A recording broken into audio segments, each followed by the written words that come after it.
कुदरत का इंसाफ। किचन में आग जल रही थी और अंदर से आवाज़ आ रही थी, बचाओ बचाओ। मगर सब ये आवाज़ सुनकर भी उस घर का हर सदस्य बहरा बना हुआ था। अभी कुछ ही महीने तो हुए थे रिया और अमित की शादी को, मगर इस कलमुहे दहेज ने रिश्ते की नींव हिलाकर रख दी। सास ससुर ननद और यहाँ तक कि उसका अपना पति भी उसे दहेज के ताने मारता था, मगर रिया हर ताने को जहर के घूंट की तरह पी जाती। ससुराल वालों के जुल्म अपनी हर इंतहा पार कर रहे थे। कभी कभी तो रिया सोचती कि ऐसी जिंदगी से तो अच्छा है मौत को गले लगा लिया जाए। फिर उसे अपने माता पिता का ख्याल आता कि उन पर क्या बीतेगी।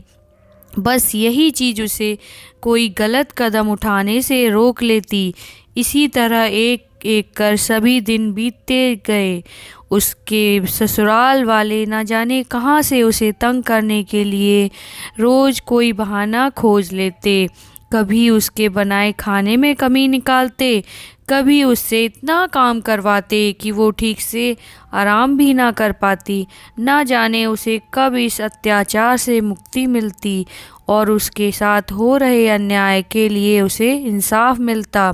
लेकिन अमित और उसके माता पिता शायद इस रोज रोज के खेल से तंग आ चुके थे और चाहते थे कि सब एकदम से ख़त्म कर दिया जाए। ये सब ख़त्म करने के लिए उन्होंने रिया को ही ख़त्म करने का फ़ैसला किया और अमित के साथ उसके माता पिता ने ये प्लान बनाया। रात को किचन में गैस खुली छोड़ दी जाएगी। रिया हर रोज़ सभी काम निपटाकर किचन में पानी पीने जाती थी। उनके प्लान के अनुसार रिया रात को किचन में ज़रूर जाएगी और उसके बाद जैसे ही वो बल्ब का स्विच ऑन करेगी, इसके साथ ही सब हमेशा के लिए ख़त्म हो जाता। रात हो चुकी थी, सभी सोने के लिए लेट चुके थे। रिया अभी भी अपने काम में जुटी हुई थी। हालांकि उसके पति ने उसकी कभी कदर नहीं की, लेकिन वो पत्नी होने का हर फर्ज पूरी ईमानदारी से निभाती। रात को अपनी सास के पैर दबाने के बाद रिया उनके कमरे से निकली और किचन की तरफ चली गई। अमित ने अपने कमरे में लेटा हुआ था।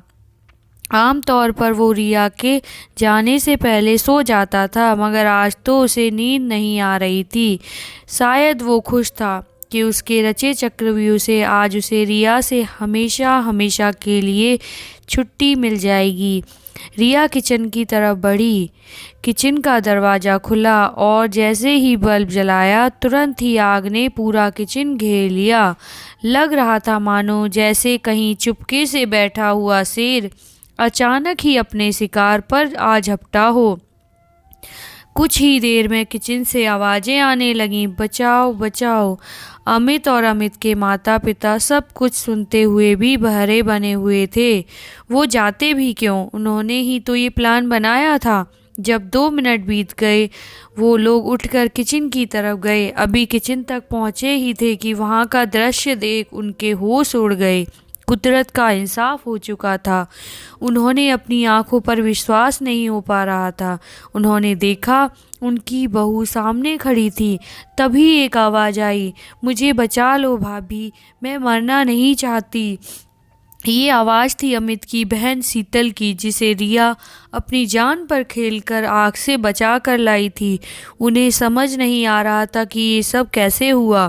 कुदरत भी क्या चीज़ है, नहीं? अक्सर बड़े बुजुर्गों से सुनते आए हैं कि जो दूसरों के लिए गड्ढा खोदता है वो खुद ही उस गड्ढे में गिरता है।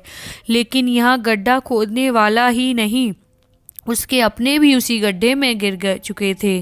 हुआ ये था कि जब रिया अपनी सास के पैर दबाकर कमरे से बाहर निकली तो उसे चक्कर आ गए और वो कमरे के बाहर ही ज़मीन पर बैठ गई।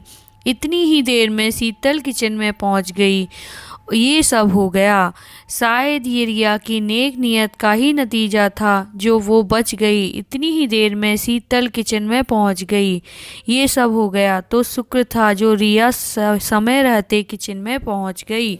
शीतल, जो कि अमित की बहन थी, को किचन से जली हुई हालत में बाहर ले आई। अमित और उसके माता पिता को समझ नहीं आ रहा था कि ये हो क्या रहा था। जिस बहू को उन्होंने मारने की कोशिश की, उसी ने उनकी औलाद की जिंदगी बचा